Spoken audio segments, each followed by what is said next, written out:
Previously, when automobiles were introduced, the first time in India, people did not know how to drive. So whenever you purchased a car, the company, along with the car, the company also gave you a driver. Once a Nawab, a famous Nawab, a very rich man, he buys a car. So along with the car, the company also provides the driver. One day in the morning, the Nawab Sahib, the rich multimillionaire, he tells his driver, I want to take my Begum Saiba. I want to take my wife for shopping. Please get the car ready.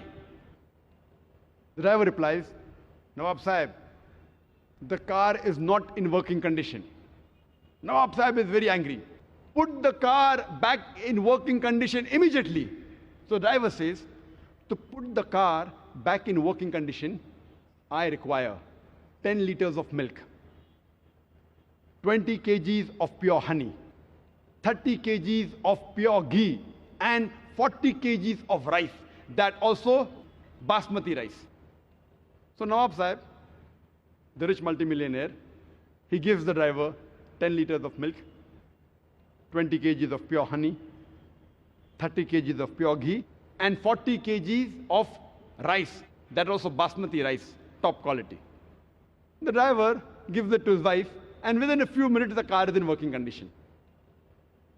I'm asking you a question. Today, if your driver tells you that to put the car in working condition, he requires 10 liters of milk, 20 kgs of pure honey, 30 kgs of pure ghee, and 40 kgs of basmati rice, what will you do?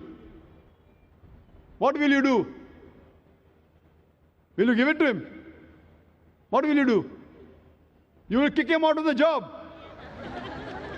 Even though you're not a mechanic, you know how to drive the car. You know very well that a car runs on gas and petrol. It does not run on milk, ghee, rice. You know very well. Even though you're not a mechanic, you know the basics, how a car functions. Similarly, today, if you know the basic message of our Creator Allah subhanahu wa ta'ala, if you know what our Creator Almighty God has mentioned in His last and final instruction manual, the Quran, no one will take you for a ride. You will understand your deen much easier. No one will make a fool out of you. There are some people who tell me, Brother Zakir, suppose if you're driving a car, and if you have a temporary license is a kacha license in India, temporary license. And if you have an accident, the police will give you a small fine. If you have a permanent license, and if you have an accident, the police will give you a bigger fine. Therefore, if you don't read the Quran, and if you don't understand the Quran, and if you make any sin, God will punish you less. If you understand the Quran, and then if you commit a sin, then God will give you double punishment. Very good logic. So why do you understand the Quran? Behave like a person who have a temporary license and enjoy life. Less punishment. I told this brother, for sake of argument, I agree with you, that a person who has a temporary license, a person who has a kacha license, if he has an accident, maybe the police will fine him with 1,000 rupees or $1,000.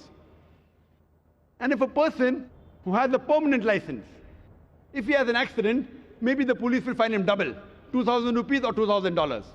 Okay, I agree with you. But the point to be noted is that if a person who has a permanent license, in 1 year the chances he'll have an accident is maybe 1. But a person who has a temporary license, who has not learned driving well, the chances he'll have an accident in 1 year is maybe 50. So at the end of the year, the person who has permanent license pays a fine of 1,000 rupees or $1,000. And a person who has a temporary license, he pays a fine of $50,000. A person who has a temporary license pays $1,000. A person who has a permanent license pays $2,000. So if he has an accident once a year, at the end of the year, he pays a fine of $2,000. And a person who has a temporary license, maybe he'll have 50 accidents in a year. At the end of the year, he pays a fine of $50,000 or 50,000 rupees.